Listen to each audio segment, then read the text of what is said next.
আপুরা আসসালামু আলাইকুম, কেমন আছো সবাই? আচ্ছা, মনে করো একটা জামা বানাই ফেলছো, কাস্টমারকে দিয়েও ফেলছো। এখন কাস্টমার আইসা তোমারে কইতাছে ঘাড়ের মধ্যে টান খায়। কিসের মধ্যে টান খায়? ঘাড়ের মধ্যে টান খায়। হায় হায়, ঘাড়ে টান খাওয়া মানে হচ্ছে পেছন দিক দিয়ে টান খায়, বগলে টান খায়। মূলত আমাদের যে পিছনের যে দুই পাশে দুইটা পিঠের উপরে হাড় আছে না, এই হাড়ের মধ্যে টান খায়, এটাই কি ঘাড়ে টান খাওয়া বলে। এখন কি করবা? কাস্টমার এই ধরনের নালিশ দিলে তো একদম বেজ্জত হইতে হইব নাকি? মান সম্মান সব গেছে। এখন কি এই জামা আবার খুললা মেজারমেন্ট করা সম্ভব?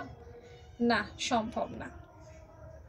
দেখো, প্রত্যেকটা জিনিসের যেমন সমস্যা আছে, ঠিক ওই রকম সমাধানও আছে। আজকে আপু এই ঘাড়ে টান খাওয়ার সমাধান দেব।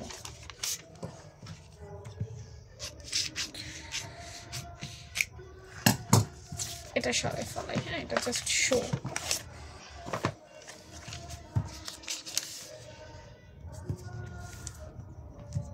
এটা জামা বানাই, হ্যাঁ,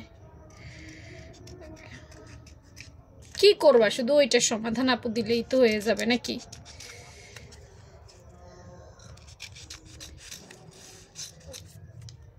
মনে করো এটা একটা জামা, এটা ব্যাক পার্ট, পেছনের পার্টে। এখন এটা টান খাইতেছে কোন জায়গায়? এই গাড়ের মধ্যে টান খায়, ইয়ানে আর ইয়ানে, অথবা ইয়ানে অথবা ইয়ানে। টোটাল কথা হচ্ছে পেছন দিক দিয়ে টান খায়। হ্যাঁ, পুরো জামা খোলাও সম্ভব না। সম্ভব না। নতুন করে কাপড় যোগ করা সম্ভব না। কাইটটা ফেলাইছো, কি করবা? সহজ সমাধান। পেছনের যে গলাটা, সেটা এই মোহরা থেকে নামাই দিবা, এই বড় করে দিবা। যেই জায়গায় একজ্যাক্ট টান খায় মাথায় রাখতে হবে, দেখতে হবে কোন জায়গাটা টান খায়। যদি এই জায়গাটা টান খায় তাহলে এটা পাস করে দিতে হবে। যদি দেখো এই জায়গায় টান খায় তাহলে এইটা পাস করে দিতে হবে। গলাটা অতটুকু বড় করে দিবা, শুধু নিচের দিকে, পাশ না, উপরের কাটটাত কাটতো না, শুধু নিচের দিকে লম্বায় বাড়াই দিবা। এখন মনে করো টান কোথায় খায়? এখানেই তো টানটা খায়।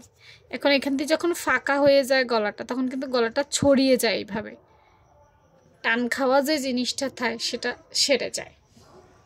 পিছনের গলা বড় করা হচ্ছে এটা সমাধান। আর এই প্রবলেমটা তোমাদের খুব বেশি হয়, তাই সমাধান দিলাম। রোমাপুর এই পেজটাতে সকল সমাধান দিবা। ভালো থেকো সবাই, আল্লাহ হাফেজ।